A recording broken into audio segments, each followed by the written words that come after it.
touch me.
Chers amis internautes, bonsoir. Ce soir, j'ai le plaisir d'accueillir 3 invités afin de débattre des ravages du porno sur le cerveau. Patrick Pazin, ce soir, est là en tant qu'éditeur du livre de Gary Wilson, auquel a collaboré Mary Sharp aux éditions Talma, et dont j'ai emprunté le titre pour cette émission, Les ravages du porno sur le cerveau. Bonsoir Patrick. Bonsoir Jackie, merci pour l'invitation. Merci, avec plaisir. Mary Sharp, avocate et présidente de The Reward Foundation, consacre sa vie professionnelle à informer sur les dangers de la pornographie et ses conséquences sur la société. Bonsoir Mary. Bonsoir Jackie, merci pour l'invitation aussi. Gauthier Lebillon, lui, est volontaire dans l'association We Are Lovers, créée par des jeunes qui ont souffert de la pornographie et plus encore du silence entourant cette dépendance. Bonsoir Gauthier. Bonsoir Jackie, Gauthier, merci beaucoup pour l'invitation. C'est avec plaisir.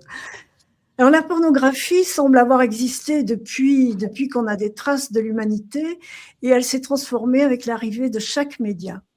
Des centaines de fresques et de sculptures sexuellement explicites ont été découvertes dans les ruines du mont Vésuve à Pompéi déjà. Depuis l'avènement d'Internet, l'utilisation de la pornographie a atteint des sommets vertigineux. Alors j'ai vu que Pornhub, le plus grand site porno gratuit du monde, a reçu, selon certaines estimations publiées en 2025, 3,5 milliards de visites par mois dans le monde. Et d'autres analyses de trafic Internet suggèrent que le site pourrait atteindre plus de 11,4 milliards de visites en un seul mois, par exemple en janvier 24, avec la très grande majorité du trafic provenant des mobiles. Vous me direz si mes informations sont justes. La science commence à peine à révéler les répercussions neurologiques de la consommation de la pornographie. Alors Patrick, d'abord je te remercie de m'avoir présenté Mary et Gauthier. Et qu'est-ce qui t'a motivé à publier ou soutenir des ouvrages sur ce sujet encore tabou ? Alors, en fait, le livre de Gary, donc, est décédé, il nous a quittés il y a quelques années. Voilà, merci Jackie. Donc, les ravages du porno sur le cerveau. Étonnamment, ce livre a été publié dans 13 langues, mais n'existait pas en français. Et je comprends pas d'ailleurs pourquoi aucun éditeur français de tous ceux qui ont été approchés n'ait pris la décision. Parce que quand moi j'ai lu le manuscrit qui m'a été transmis, j'ai immédiatement pris la décision de le publier parce qu'en fait, alors je savais que c'était un problème de société qui touchait notamment les jeunes, mais je n'en soupçonnais pas l'ampleur. ce que, évidemment, enfin, moi, je suis pas concerné directement par ce sujet, mais quand on lit le livre, qui s'adresse finalement autant aux parents qu'aux adolescents, aux jeunes adultes, également aux médecins, en fait, c'est un problème d'éducation nationale, c'est un problème de santé publique. Et en fait, quand j'ai compris le livre de Gary, d'ailleurs, est très clair là-dessus, sur les conséquences sur la société. Enfin, c'est insoupçonnable. Et d'ailleurs, j'en discutais avec une de nos auteurs que tu connais, Frédéric Giacomoni, Oui. qui est On a psychiatre en reçu Suisse. la DP à l'époque. Voilà. Et donc, nous avons parlé je parlais du sujet avec elle, donc à la suite de la parution du livre. Et elle me disait qu'à un moment, elle s'est occupée d'un jeune couple, une vingtaine d'années. Oui. Et puis, elle leur a demandé justement au niveau de leur relation sexuelle, comment ça se passait. Et ils ont dit, donc des jeunes d'une vingtaine d'années ont répondu, bah, normal, 1 à 2 fois par mois. Et effectivement, pour nous, 1 à 2 fois par mois, pour des jeunes, c'est impossible. Enfin, je veux dire, à 80 ans, peut-être, je ne sais pas. Mais pas cette situation normale. Et en fait, c'est pour ça qu'effectivement, c'est sans hésitation que j'ai choisi de De publier. Patrick, on a des coupures. parce qu'en fait, Ah, ça doit être le lobby de l'industrie de la pornographie qui ne veut pas que nous nous exprimions. Oui, bah, essaye de poursuivre, on va voir. Est-ce que tu as rencontré des résistances Sinon, culturelles, de toute façon, économiques?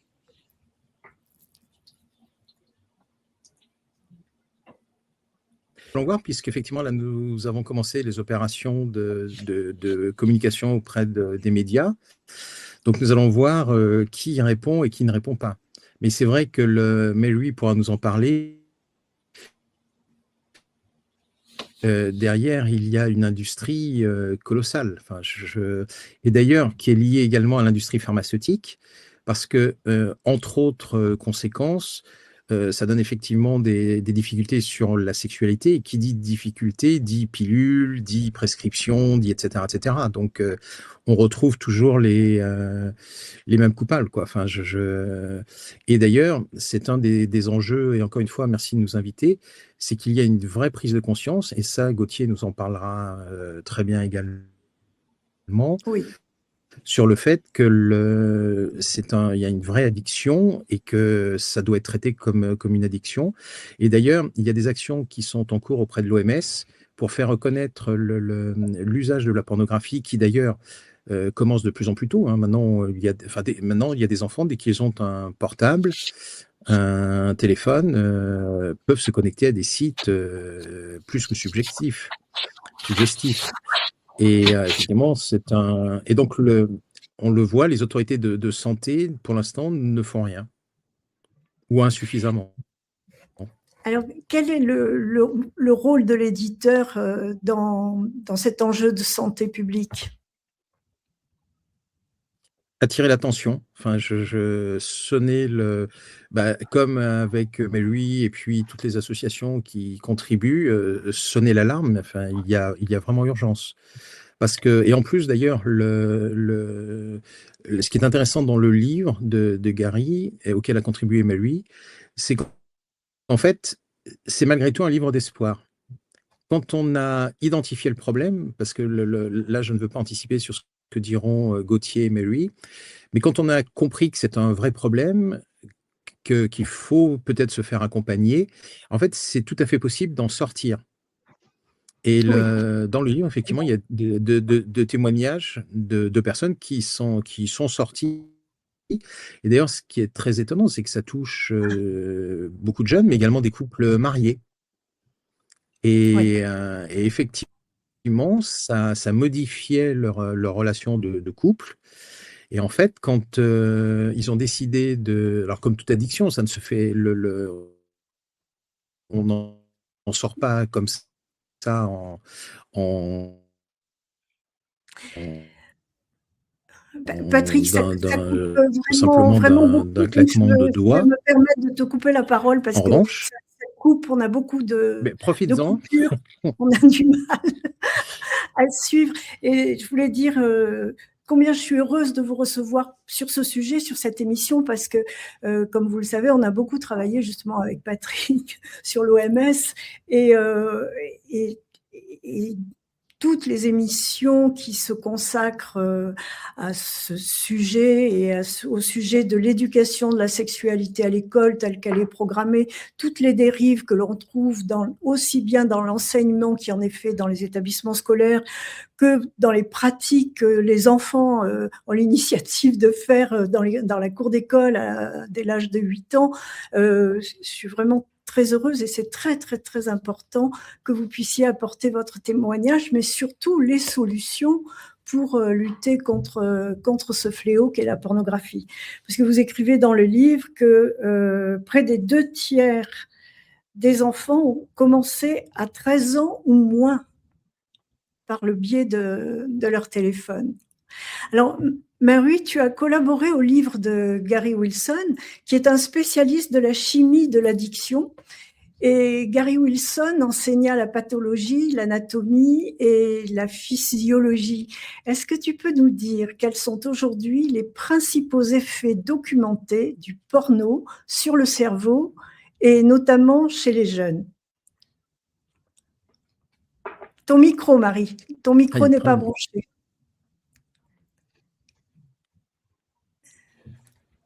Oups. Voilà. Très bien. Merci, Marie. OK. Il y a beaucoup de troubles chez les jeunes, surtout parce qu'ils sont dans une étape de la vie où le cerveau est très malléable et il apprend beaucoup très vite. Pendant l'adolescence, c'est le moment où on veut prendre des risques parce que c'est naturel et c'est bon. Mais il y a des risques qui ne sont pas bons. Par exemple, si on fait prendre des drogues, il y a un problème d'addiction. Mais aujourd'hui, c'est un problème d'addiction aux choses numériques. C'est la première fois qu'on se rend compte que l'Internet peut être addictogène. Et même si on ne devient pas tout à fait addicté, il y a des problèmes de compulsivité et de problématiques sexuelles. Alors, du point de vue mental, il y a beaucoup de problèmes, beaucoup de soucis de dépression, de anxiété sociale. On ne veut pas aller avec les gens et on ne veut pas prendre le risque de connaître les autres au cas où on est rejeté. Ça, c'était toujours un problème chez les jeunes, mais c'est beaucoup pire maintenant. Parce que si on peut trouver la jouissance devant l'écran, ça ne vaut pas la peine d'aller chercher quelqu'un et d'être rejeté. Il y a plus de risque. Pas de risque. Mais il y a des problèmes physiques, surtout en ce qui concerne le dysfonctionnement sexuel. Une consommation croissante qui a la possibilité de dévorer l'attention totale, des fantasmes toujours sexuels. Il y a perte d'attirance pour des vrais partenaires et un manque de satisfaction avec les rapports sexuels. Alors, ce sont ces problèmes physiologiques, mentaux et social. Ce sont les trois choses. Mais il y a un autre aussi, il y a le risque de escalader au matériel illégal. Et ça devient criminel. Il y a vraiment un problème chez les jeunes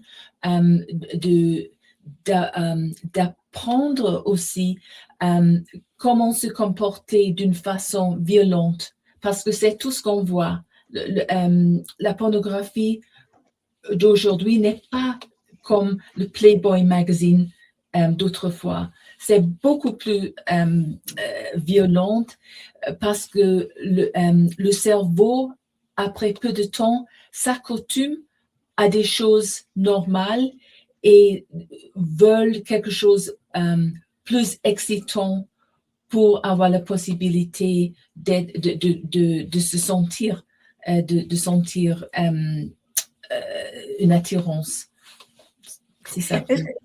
Est-ce que tu penses que cette addiction à la pornographie, donc à regarder des films ou des images, c'est ça? Est-ce que ça n'entraînerait pas un goût, une addiction aussi vers la pédocriminalité? Il y a plusieurs choses ici. C'est difficile pour les gens de comprendre comment regarder un écran peut être addictif. C'est pas ça, c'est on regarde, mais il y a une réaction sexuelle parce que la pornographie, c'est pour se masturber, c'est une aide à masturbation. C'est pas comme regarder un viol dans un film. Ça ne va pas changer une personne dans un violeur. Mais c'est peu à peu, jour après jour, mois après mois, an après mois, cette croissance d'utilisation et de genres de porno qui change le cerveau à un niveau profond. Et c'est ça la nouveauté, justement, et on retrouve l'explication dans le livre, c'est qu'il y a une modification de la biologie ou de la biochimie au niveau du cerveau. Tu peux nous expliquer? Oui. Dans le cerveau, il y a un système de récompense, ça s'appelle le reward system en anglais. Et c'est nécessaire pour la vie, c'est pour nous rendre, nous donner le vouloir de chercher la nourriture, chercher un partenaire, chercher la nouveauté. C'est pour la survie. C'est la dopamine et c'est la neurochimie concernant l'anticipation du plaisir. Ça donne la motivation à vivre et à survivre. Qui fait partie du plaisir. Oui, une partie du plaisir. Le neurochimie spécifique pour l'euphoria, c'est un opioïde naturel. C'est pas vraiment le dopamine, il y a deux systèmes différents et entre ces deux, la dopamine est beaucoup plus forte. C'est-à-dire la nature veut qu'on est toujours prête à chercher. La nature ne veut pas qu'on est satisfait et relax. On veut qu'on est toujours à la chasse. Mais ce système de récompense est très sensible et fonctionne le mieux quand c'est en équilibre. Mais avec le porno d'aujourd'hui, c'est une surstimulation et ça aide à la surconsommation et on devient accro à cause de cela et on n'est jamais satisfait. Ça donne l'impression, si on est un peu inquiète ou ennuyeux, un peu de plaisir et je serai satisfaite. C'est pas comme ça. Ça rend la personne sans satisfaction. C'est pour cela que ça devient addictif. Gauthier, tu veux faire un commentaire sur ce que vient de nous dire Mary?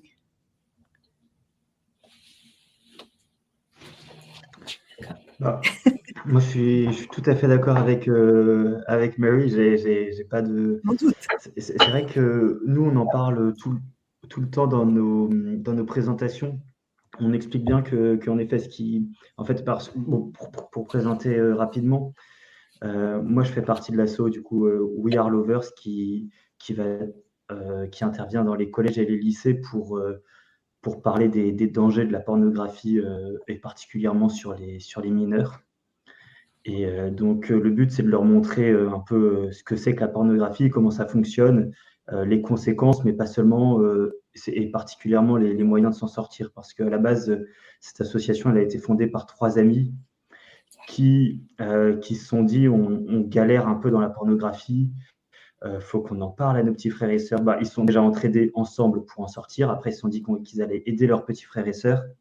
Et enfin, ils se sont dit, bah, en fait, c'est tellement un fléau, il faut qu'on aille en parler dans les écoles et dans les écoles auprès des jeunes. Donc, ils ont créé cette association, We Are Lovers, qui va intervenir dans toutes les écoles, les collèges, les lycées, et maintenant aussi auprès de parents, d'éducateurs sur ce fléau quand même. Et voilà. Et en effet, je suis tout à fait d'accord avec Mary. Nous, à chaque fois, on leur explique bien que en fait, il y a un pic de dopamine. Le porno, le pic de dopamine associé au porno est clairement plus élevé que celui de tous les autres plaisirs, que ce soit jouer au foot ou même avoir une relation sexuelle. Et en fait, le cerveau s'y habitue. Il y a un phénomène d'accoutumance qui va faire que les doses de dopamine satisferont plus suffisamment le cerveau. Il va en vouloir plus, donc ça va être ce qu'on appelle l'effet renforçant. Et en fait, mais donc soit en allant chercher des formes de porno plus différentes, ça peut être plus hard, plus trash ou quoi, soit souvent, moi ce que j'ai vu autour de moi, c'est sur la fréquence. Donc les personnes vont commencer à en regarder une fois par mois, puis après beaucoup plus régulièrement, jusqu'à en regarder tous les jours. Et voilà. Et après, et en revanche, le problème, c'est que à un moment, il y a un système qui s'appelle l'effet Coolidge, qui est vraiment ce problème de le cerveau, en fait, est surstimulé, voudrait s'arrêter, mais n'y arrive plus parce que il a besoin de ces pics de dopamine alors que ça lui procure plus suffisamment de plaisir. Et donc, c'est là où on tombe dans l'addiction. Pour l'instant, le porno, c'est pas encore reconnu comme une addiction soit par l'OMS ou par d'autres organismes. Mais en revanche, les doses de dopamine générées par le porno sont tellement élevées que ça peut être assimilé à une drogue dure. Oui, c'est destructeur. Et à long terme, il y a vraiment une destruction du cerveau. Marie? Oui, il faut savoir, il faut savoir que le cerveau est plastique. La neuroplasticité est très importante parce que ça donne l'espoir aux âgés qu'il y a la possibilité de...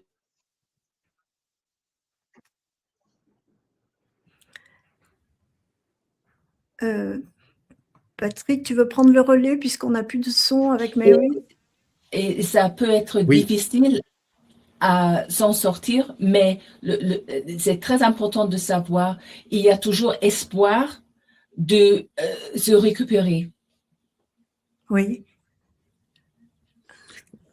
parce que en fait, ce que l'on constate dans les écoles notamment, c'est que les enfants qui comme les Gauthier, qui arrivent à une consommation quotidienne de la porno. Mary rappelait qu'il y a des troubles sexuels, mais cela génère également des troubles donc de l'attention. Gary explique que ça détruit des neurones, c'est-à-dire que le cerveau fonctionne moins bien. Comme le disait Gauthier, on est toujours en état de surstimulation. Et puis après, il y a des phénomènes comme la perte de l'estime de soi. Parce que, effectivement, comme l'ont dit tes deux autres invités, eh bien, on en regarde de plus en plus. On va voir des choses de plus en plus moches qu'on n'imaginait même pas auparavant qu'on aurait pu voir. Et en fait, c'est clairement une descente aux enfers. Enfin, d'ailleurs, Mary et Gauthier connaissent forcément des personnes, tu vois, qui ne s'en remettent pas, enfin, qui pourraient ne pas s'en remettre si elles continuent dans cette voie-là. Oui, la désintoxication ne doit pas être simple, n'est-ce pas, Mary? Non, c'est pas simple. Et je suis tout à fait d'accord avec Patrick et Gauthier que il y a cette perte de contrôle, tolérance, comme dans toutes les addictions, on a besoin de quelque chose plus intense pour avoir le même effet.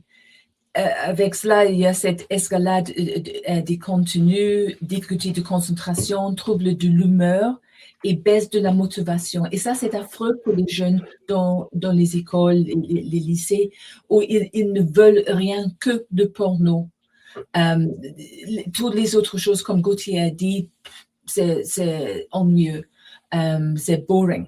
Mais le problème d'escalade, c'est vraiment effrayant parce que il y a ces possibilités d'escalader jusqu'au matériel, au genre de porno illégal.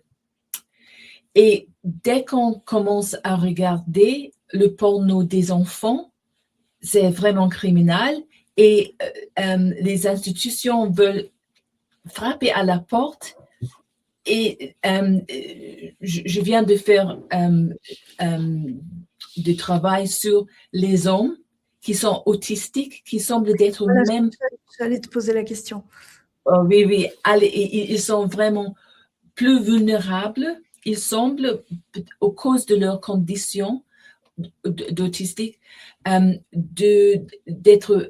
d'aimer beaucoup l'Internet parce qu'ils vraiment comprennent bien comment tous ces systèmes, mais ils ont aussi des soucis de relations sociales et c'est plus facile d'avoir des contacts, de se rencontrer avec sa tribu à l'Internet.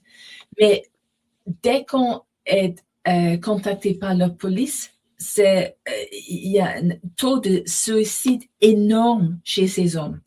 Et ils sont souvent des ingénieurs, des médecins, des avocats, les gens qui utilisent techniciens d'information. Oui. Et ils sont traités comme les gens qui veulent avoir du sexe avec les enfants. Quand ils ne le veulent pas, mais ils sont traités comme ça, même si ils sont, c'est à cause de l'addiction. Et le problème le plus grand et quelque chose qui était illuminé un peu dans le livre, c'était que l'industrie pornographique a supprimé les informations, à aller contre des éducateurs comme nous, mais aussi contre les journalistes qui veulent parler des problèmes de la pornographie du point de vue de la santé. Et ça, c'est affreux, parce que le grand public ne sait pas que c'est un problème. Et Gauthier, tu as trouvé la même proportion chez des enfants ou des jeunes ados autistes qui seraient plus vulnérables que les autres? Est-ce que tu as constaté la même chose parmi ceux qui viennent dans cette association We Are Lovers? Alors, dans l'association, tous les bénévoles qui interviennent, non, il n'y en a aucun qui a ces caractéristiques-là. On est tous... et parmi les jeunes qu'on voit, alors c'est assez compliqué parce que souvent, en fait, je saurais pas dire. Je saurais pas dire parce qu'on voit souvent, ça peut m'arriver de faire des interventions devant 150 jeunes, donc et ils nous posent des questions de manière anonyme sur des petits papiers, donc je saurais pas dire. Alors, comment ça se passe? Comment les jeunes vous contactent-ils? Est-ce vous qui allez au-devant de ces jeunes, justement, en allant dans les écoles ou dans des associations pour donner l'information? Ou est-ce que vous êtes sollicité? Est-ce que vous avez un lieu de rencontre? Est-ce que ça se passe par Internet? Tu nous as dit que tu te dérangeais, tu allais dans les collèges et les lycées. Comment ça se passe? Et on a la régie a le lien de l'association Lovers. On peut peut-être mettre le lien pour que nos amis internautes le voient et puis après aillent le consulter en toute liberté. Donc, dès que la régie sera prête, et puis on fera la même chose avec The Reward Foundation. Et Mary nous commentera tout ce qu'il y a dans le site et la formation des éducateurs, etc. Donc, Gauthier, je reviens à toi. Si la régie peut nous mettre le lien pendant que tu parles, mais n'attends pas, tu peux commencer à nous expliquer comment on entre en contact avec We Are Lovers. Oui, du coup, c'est principalement des écoles qui viennent nous contacter parce que, en tout cas, dans le système, en tout cas en France, dans le parcours scolaire, il y a toujours un peu des cours sur tout ce qui est éducation sexuelle et beaucoup de collèges et lycées qui ne savent pas comment faire face à ce problème de la pornographie, en effet, qui commence de plus en plus tôt avec juste du fait que les jeunes aient des portables de plus en plus tôt, Oui. nous appellent. Et donc, nous, en fait, on va intervenir dans les collèges et les lycées. Merci, la Voilà, régie. c'est à la demande des établissements. Et on a vraiment une posture. L'association, on n'est pas moi, je suis pas un expert je suis pas sexologue, je suis pas un expert en sexualité ou je ne sais quoi, mais on est juste des jeunes qui avons été touchés directement ou indirectement par le porno dans notre vie, qui avons vu certains en souffrir, qui en avons soit nous-mêmes souffert, certains ont énormément galéré à s'en sortir. Et en fait, on veut juste aller dire aux autres jeunes, avoir cette posture un peu de grand frère et leur dire, voilà, nous, on sait qu'il y en a qui ont eu beaucoup de mal avec ça, qui ont vraiment mis du temps à s'en sortir. Donc, attention, c'est pas un loisir comme les autres, c'est pas Alors, est-ce qu'ils accueillent des informations et il faut y aller avec des pincettes. Donc voilà. Est-ce qu'ils sont très réceptifs à vos vraiment cette approche-là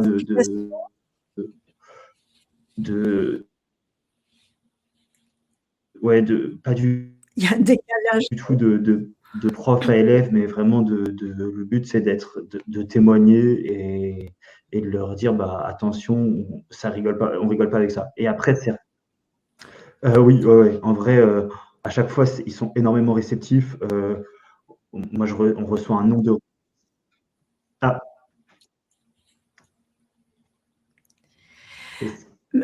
Que c'est... Bon, alors vraiment, on a des problèmes de son ce soir, on n'a pas beaucoup de chance. Donc, Mary, tu vas nous parler de ton site The Reward Foundation et tu as expliqué en préparant l'émission que vous avez des personnes qui sont formées aussi et qui sont habilitées à former les médecins. Vous avez des heures de cours. Tu peux nous expliquer ça? Et puis pendant ce temps, la régie va peut-être faire la même chose, ouvrir le lien avec Reward Foundation. Et oui, tu commenteras, on demandera à Eric en régie de faire défiler. Et Mary, tu nous diras sur quel lien tu souhaites que l'on entre. Voilà, merci. Merci la régie. OK.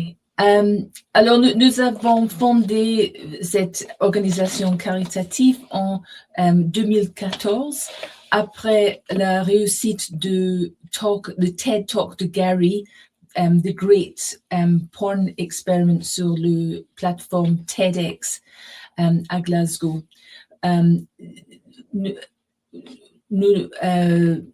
Your Brain on Porn, le site web de Gary, était pour les utilisateurs, mais nous avons voulu faire quelque chose à côté pour les adultes, pour les professionnels, pour leur donner les recherches, toutes les informations. Sur notre site web, je vois en français maintenant, nous avons Google Translate qui permet aux gens de regarder les contenus en son langue. Mais nous avons Nous avons un large éventail de ressources en anglais, mais comme j'ai dit, ce sont en autre langue possible aussi. Les ravages, ce livre, c'est notre première publication en français, mais nous espérons de rendre nos ressources disponibles dans d'autres langues. Par exemple, nous avons ce que nous croyons, c'est la seule formation de ce type au monde, et c'est gratuit, c'est 6 heures de formation pour des professionnels, mais c'est ouvert à tout le monde. C'est sur l'utilisation problématique de la pornographie. Et j'ai fait des interviews avec 7 experts de beaucoup de secteurs différents en ce qui concerne la pornographie, c'est-à-dire des psychologues, neurologues, neuroscientifiques, professeurs, etc.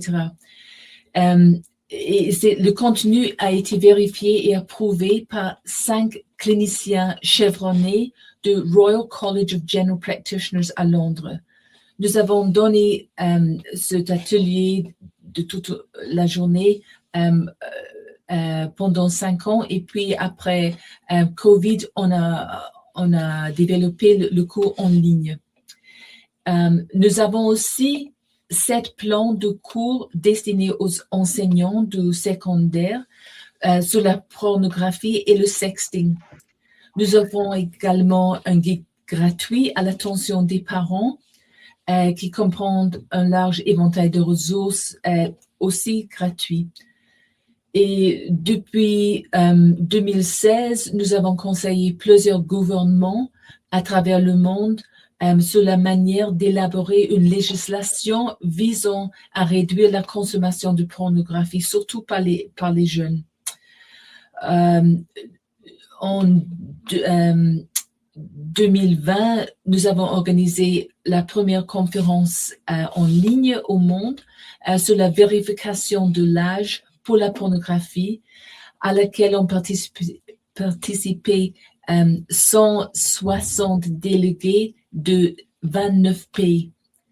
Et oui. Notre document d'orientation clé intitulé Problematic Pornography Use, Health and Legal and Health Policy Considerations, ou consommation problématique de pornographie, considérations juridiques et sanitaires, a été consulté plus de 152 000 fois.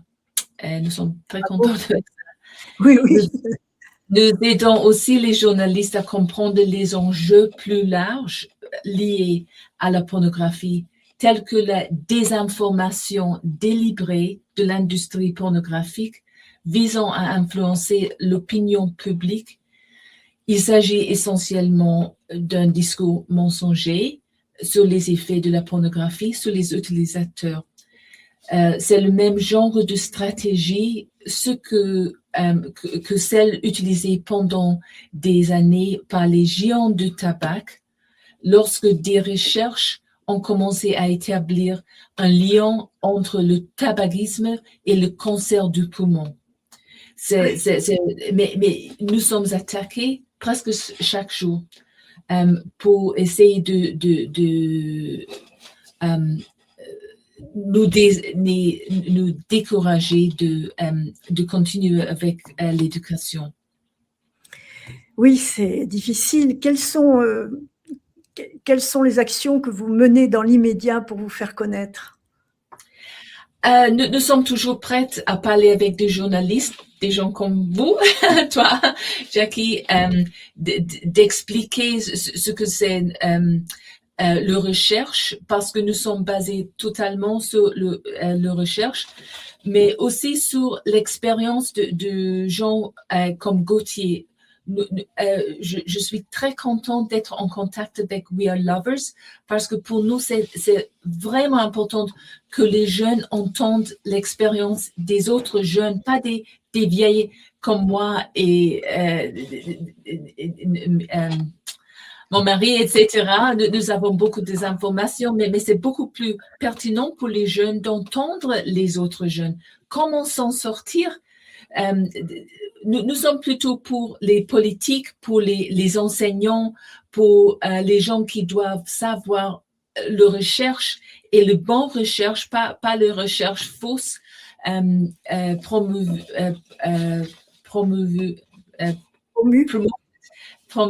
par l'industrie pornographique. Promouvoir, merci. par l'industrie. Parce que la peur la plus grande de l'industrie pornographique, c'est que les organisations séculaires, laïques, disent que la pornographie est un problème sanitaire. Et c'est ça, et il y a tant de recherches qui le prouvent, mais les associés de l'industrie, il y a toute une équipe qui attaque chaque jour,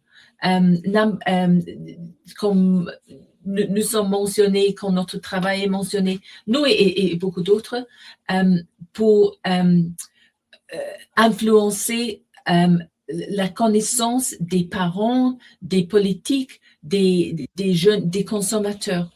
Et c'est la nécessité de rendre capable, surtout les parents, d'aider leurs enfants à tout âge, à toute étape de développement. Comment c'est important de développer maîtrise de soi, de ne pas être influencé trop par ce qu'on voit et ce qu'on fait avec leur portable et ce qu'on apprend dans l'Internet. C'est vraiment une tâche pour les parents, les enseignants et les utilisateurs même, surtout quand ils sont jeunes, pour être capables d'épanouir, d'avoir une vie normale, véritable, authentique et pas si horriblement influencée par la violence. Je veux vous donner un petit statistique de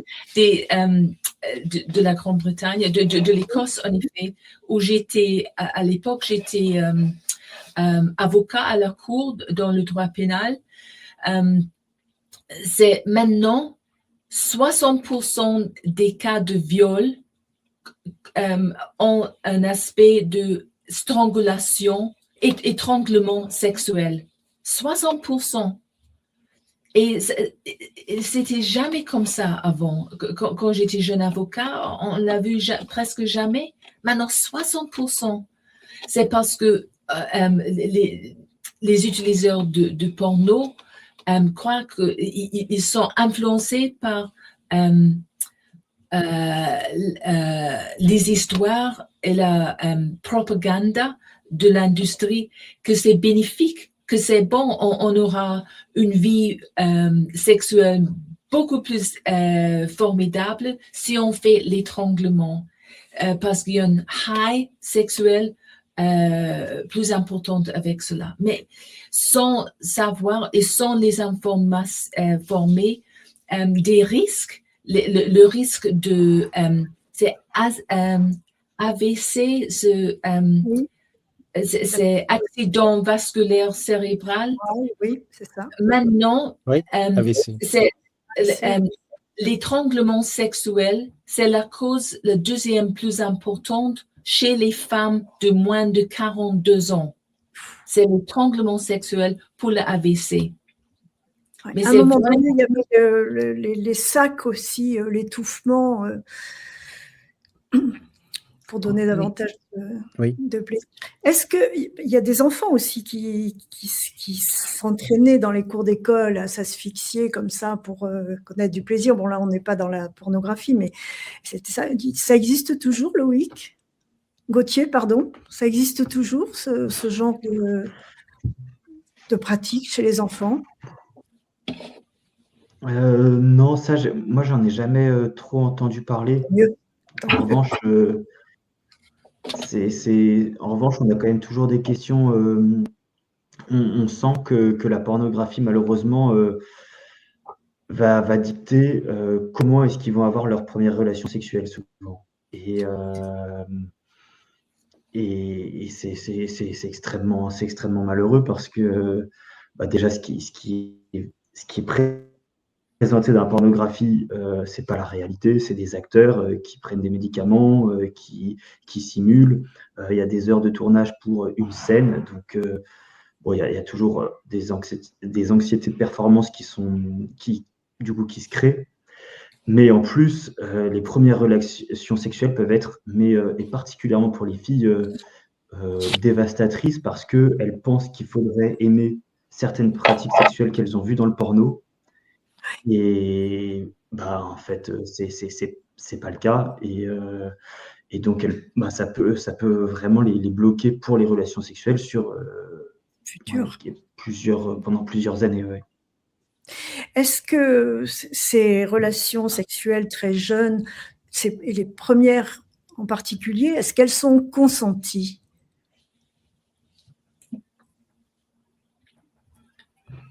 Dans les jeunes, je pense que parce que quand on sait qu'il y a 160 000 enfants qui sont agressés sexuellement par jour en France,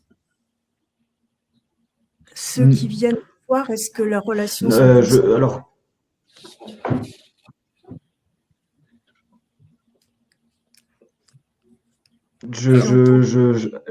alors ça dépend. Je pense en revanche qu'il y en a pour certains qui les premières relations sexuelles, non, c'est pas consenti et ils font pour se plier à une norme.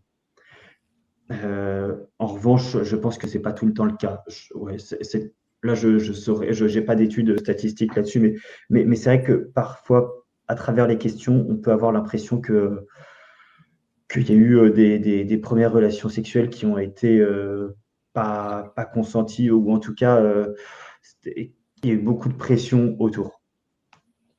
Ben oui, de par ta fondation, tu as des réponses aussi à apporter Des réponses à cette question. Est-ce que ces premières relations sexuelles chez les très jeunes sont consenties ou pas?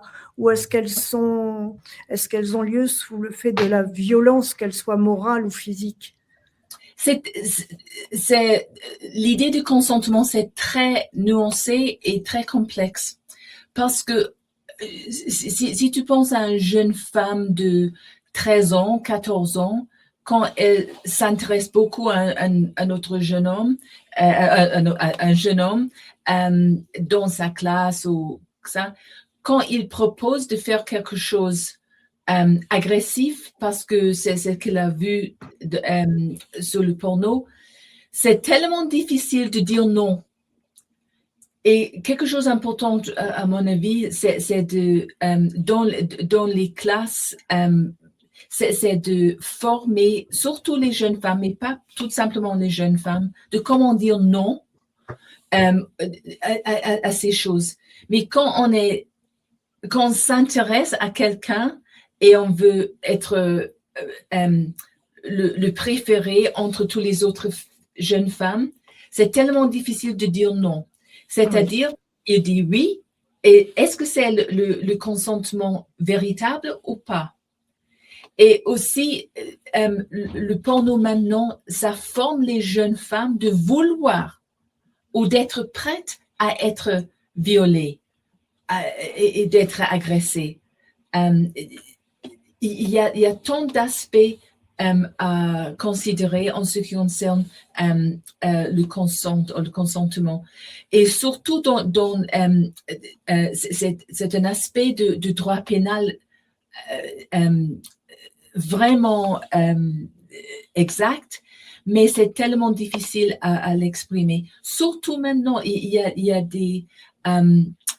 avait une étude de 2019 faite par The Sunday Times concernant les relations, l'attitude envers le porno. Ils ont trouvé que 38% de jeunes femmes moins de 24 ans étaient vraiment pour le BDSM un genre de porno, un genre de sexe très aventuré. Et ça, c'était en comparaison avec 19% des jeunes hommes. Et c'était à cause, je crois, de l'influence de 50 Shades of Grey. On se rappelle peut-être le livre, les 3 livres, 50 Shades of Grey, 50 nuances de gris. De Grey, je ne sais pas ce que c'était en français, mais c'est nuances de gris. Hein? 50 nuances de gris. 50 nuances de gris, merci. Cela a influencé des générations pour vouloir le kink, le BDSM, bondage, etc., des actes sexuels plus avancés. Mais quand nous sommes allés dans les collèges, nous avons trouvé des jeunes femmes de 13, 14 ans qui ont dit oh, j'aime beaucoup le kink, j'aime beaucoup le BDSM, sans même avoir une expérience avec un bisou, de tenir la main de quelqu'un d'autre. Mais c'était à la mode d'être extrême. Et ça continue. Mais il faut se demander, est-ce que c'est le vrai consentement ou pas? Et c'est tellement difficile dans les écoles, dans les tribunaux. Surtout quand les jeunes hommes disent, mais elle m'a demandé de pousser plus fort sur le coup. Et si je peux expliquer tout un petit peu un article de recherche concernant l'étranglement, c'est dans notre cours qu'on peut regarder sur notre site web, le cours professionnel, mais comme j'ai dit, c'est ouvert pour tout le monde. On dit c'est pas c'est pas l'interdiction de air, oxygène, c'est pas ça le problème. C'est le rentrée du sang du cerveau dans le jugular, le vein jugulaire. La jugulaire. Oui, le jugulaire. C'est l'interdiction de rentrer du sang qui cause les tumeurs, qui cause le AVC. Mais normalement, le consentement, on doit être informé des conséquences de certains actes et aussi d'avoir le pouvoir de dire non ou de retirer. Mais quand on commence avec c'est pas possible ni de donner le consent, ni de withdraw, retirer le consentement. C'est ça le problème. Et dans les écoles, maintenant, il y a des gens qui sont invités dans les collèges de donner ces leçons sur le sexe, qui disent, oh, tout ce que tu dois savoir, c'est de donner le consentement à tous ces genres d'actes avancés. Mais ce n'est pas le cas parce qu'il n'instruit pas les gens comment dire non et qu'est-ce que sont les conséquences. Ce n'est pas le consentement véritable. Est-ce que tu as rencontré, Mary, des gens, parce que j'ose même pas dire des professionnels, qui sont envoyés dans les collèges et les lycées pour justement enseigner l'éducation à la sexualité avec toutes les perversions? Est-ce que tu as eu des échanges avec ces formateurs, entre guillemets, parce qu'on ne sait pas qui les a formés, ni même on ne connaît pas le contenu de leur enseignement, et qu'est-ce qui en ressort?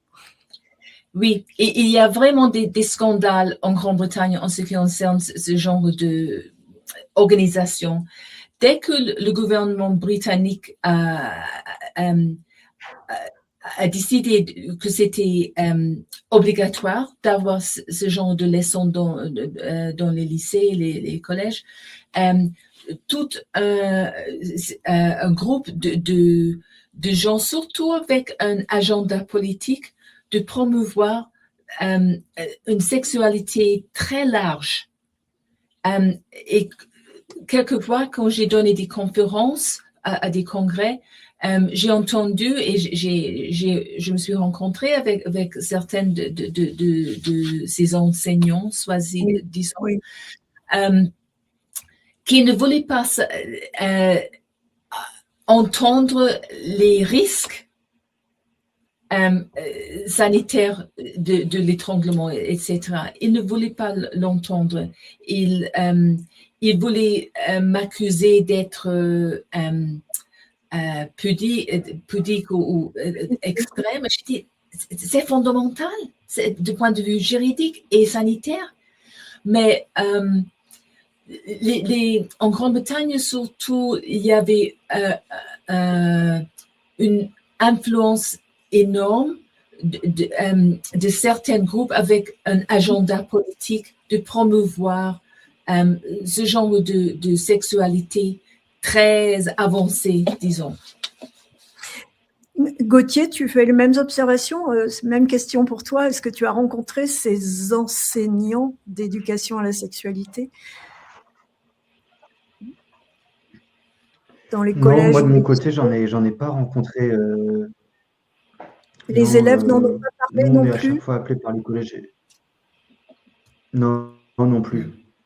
Et les principaux des collèges, sais-tu s'ils ont reçu ce genre d'informations, si elle est distribuée dans leur établissement, l'éducation à la sexualité? Alors, pareil, je ne saurais pas vous dire. À chaque fois, ils nous appellent vraiment juste pour parler sur ce sujet de la pornographie. Et c'est vraiment là-dessus qu'on intervient. Oui. Je peux ajouter quelque chose? Oui, en Grande-Bretagne, de nouveau, quand les parents ont demandé au directeur d'un lycée, est-ce que je peux voir les leçons que vous voulez donner à mes enfants? Et quand le directeur, la directrice a demandé chez ces sociétés, parce qu'ils sont souvent des sociétés éducationnelles, ils ont refusé de donner les leçons au directeur de l'école, du lycée. Mais c'était incroyable. Et ils avaient donné une raison stupide comme c'est contre la concurrence. Nous ne voulons pas que les autres sociétés vont voir ce que nous avons développé. Mais ce n'était pas le cas.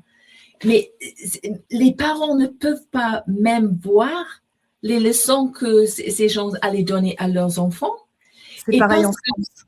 Oui, et parce que les professeurs ne veulent pas parler de sexe parce qu'ils sont formés pour la géographie, pour l'anglais, pour le français. C'est pas pour les choses si sensibles comme le sexe, et c'est pas tout simplement comment faire des bébés, parce que maintenant c'est la pornographie et c'est vraiment important. Le conseil que nous avons donné aux enseignants, c'est de regarder la science, regarder les recherches, ne pas rentrer dans les débats sur la sexualité polyvalente, ou si on est bisexuel ou transsexuel ou n'importe quoi. Ça c'est une autre chose, mais pour donner les informations importantes aux jeunes, il faut savoir comment n'importe quelle stimulation peut surstimuler le cerveau, soit les vidéo-jeux, les jeux à sous, c'est tous ces genres de choses, mais surtout la pornographie qui peuvent changer le cerveau. Mais c'est pas nécessaire de rentrer dans ces débats progressifs ou d'être contre parce qu'on est plus conservateur. Non, regardez les recherches, la science, c'est ça le base pour aider les jeunes de s'en sortir de ces problèmes.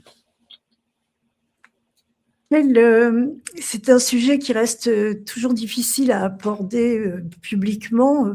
Pourquoi, à votre avis, à tous les trois? Je pose la question. Pourquoi c'est si difficile? Alors, tu es bien placé pour ça. tu es bien placé pour le savoir. C'est-à-dire que, effectivement, pourquoi on met du temps à reconnaître l'addiction à la pornographie comme une addiction comme les autres, comme la drogue? Eh bien, nous le savons, effectivement, les nouveaux programmes de l'OMS et de l'ONU, d'ailleurs, qui prévoient le droit à la sexualité dès la naissance.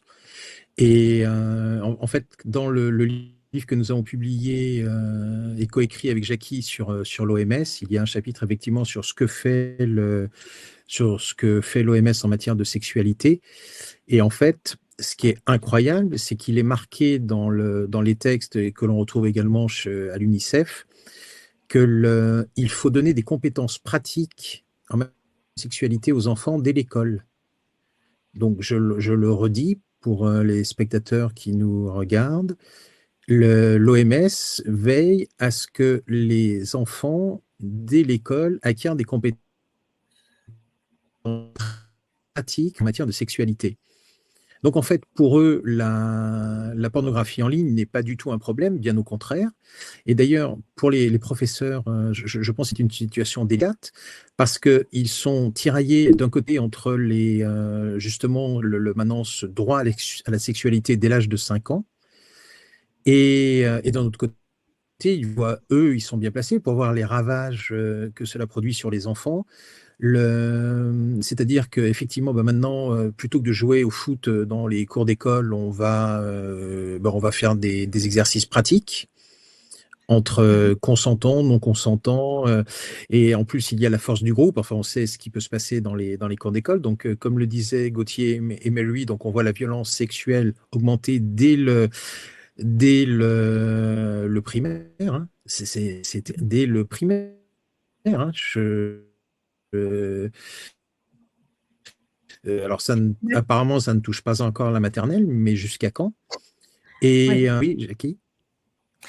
Et donc, pardon, vas-y, continue. Il y a un décalage de son. Oui, c'est vrai, il y a un décalage ce soir. Bon. Et effectivement, comme Marie le soulignait, en fait, à partir du moment où on voit maintenant des jeunes filles de 12 ans, 14 ans qui s'entraînent à devenir des performeuses sexuelles, je veux dire, jamais elles pourront être heureuses parce qu'effectivement, jamais elles pourront, comme le disait Gauthier, le porno, il y a de la mise en scène et jamais elles ne pourront égaler ce qui se passe dans les films porno et réciproquement. Enfin, je parle des jeunes filles, mais je parle des garçons aussi. Comment un garçon qui est en train de construire sa sexualité à l'adolescence, quand il voit ce qu'il voit, il ne peut pas être à la hauteur. Enfin, c'est très compliqué. Donc, du coup, donc il se réfugie c'est ce que disait fort justement Gauthier. Dans autre chose, il ne peut pas y avoir finalement, c'est la crainte du rejet, parce que finalement, les standards sont tellement hauts que c'est impossible ou quasiment impossible à atteindre pour des adolescents en cours de formation. Et plutôt que de se faire rejeter ou de se faire ridiculiser, mépriser, etc., eh bien, dans autre chose. Et je rappelle que la deuxième cause de mortalité chez les enfants, ça reste le suicide. Et un abus de pornographie en ligne, oui, peut conduire au suicide. Oui, bien sûr, bien sûr. Et c'est pour ça que effectivement, moi, en tant qu'éditeur, c'est un vrai, effectivement, c'est un vrai. Nous tirons la sonnette d'alarme avec ce livre. Et effectivement, heureusement qu'il y a des associations comme The Reward Foundation, The We Are Lovers et d'autres qui interviennent, parce qu'il y a urgence. C'est-à-dire qu'aujourd'hui, on voit des jeunes qui arrivent, des jeunes adultes, ils ne peuvent plus être en couple. Il n'y a plus d'excitation, il n'y a plus d'envie de construire quoi que ce soit à deux. Et on ne l'a peut-être pas encore dit, mais en plus, il y a longtemps, la pornographie touchait plutôt les hommes. Mais aujourd'hui, la proportion des femmes qui deviennent adeptes de la pornographie est très importante. D'ailleurs, on le voit dans le livre de Gary. Et puis, ce que je voulais ajouter également, c'est que c'est un phénomène mondial. C'est-à-dire qu'on pourrait dire, ah bah oui, c'est principalement occidental, parce que, etc. Mais justement, Gary, dans le livre, explique que c'est quand il a ouvert son site, justement, lui, au début, pensait il allait avoir quelques témoignages, mais en fait, ils ont reçu des dizaines de milliers de témoignages. Je ne sais pas combien vous en êtes, Mary, tu sais, sur le site de Gary à l'origine. Mais en fait, il y avait des témoignages de jeunes Chinois, du monde entier. Ça n'est pas un phénomène localisé, en fait, c'est un phénomène qui touche le monde entier. Oui, puis comme on le disait en début d'émission, avec le développement d'Internet et la facilité d'être seul sur son téléphone, sur son écran de téléphone, oui. N'importe qui peut se rendre à son Bien sûr. addiction facilement et discrètement. Oui. Gauthier, est-ce que, ça va être le mot de la fin pour chacun, est-ce que tu as un message essentiel à transmettre à un parent, un enseignant ou un jeune qui nous écouterait ce soir? Quel serait ton message? Alors, j'espère qu'il n'y a pas trop de décalage, mais non, et moi, le message, c'est vraiment la pornographie, c'est clairement pas là-dedans que les jeunes vont s'épanouir, que c'est au contraire, ça nous enferme. Ouais, vraiment, s'il y a bien un endroit où les jeunes vont pas s'épanouir, je pense, et même je le vois autour de moi, c'est pas la pornographie. Et voilà, nous, notre message de We Are Lovers, c'est vraiment on le dit aux jeunes, vraiment, vivez vos rêves, vous avez plein de talents, quittez les écrans, quittez tout ça, et je sais pas s'ils veulent devenir des stars en foot ou j'en sais rien, en fait, qu'ils aillent vraiment dans le réel pour être ceux-là qui seront pleinement heureux. C'est vraiment le message de l'association. Un message d'autant plus audible qu'il est émis par un jeune. Il sera facilement écouté dans les établissements scolaires. Mais oui, je te laisse le mot de la fin. Quel serait ton message essentiel? Et puis, en rappelant cet ouvrage auquel tu as participé et toutes les informations qu'il contient, et que je conseille vivement à nos amis internautes de se procurer ce livre. Mais oui, tu as le mot de la fin. J'encourage tout le monde de s'éduquer sur le cerveau. Heureusement, Gary était un professeur de sciences très, très doué pour rendre ses recherches assez difficiles et un peu complexes, simples et faciles à comprendre. C'est ça le vrai don de ce livre. Mais je veux donner l'espoir aux parents, aux enseignants, aux jeunes, aux utilisateurs de n'importe quel âge, que c'est possible de changer. À cause de la neuroplasticité, on peut laisser la pornographie à côté et de s'épanouir et de reprendre contrôle de leur vie et avoir la joie, les bonnes relations sexuelles et amoureuses qu'on veut avoir et qu'on a droit d'avoir. Dès qu'on sait comment ces grandes industries peuvent détourner notre attention vers leur but et pas nos buts, c'est possible de reprendre contrôle et d'avoir une bonne vie. Mais il faut s'éduquer là-dessus. Merci pour cette note optimiste et qui vont donner du courage à tous ceux qui veulent se sortir justement de la pornographie, puisqu'on en guérit, et pour retrouver la joie de connaître l'amour et le bonheur. Ben oui, Gauthier, Patrick, merci beaucoup pour votre participation. Je vous rappelle ce livre indispensable, absolument. Et merci nos amis internautes de nous avoir suivis. Et je vous dis bonsoir, à la semaine prochaine.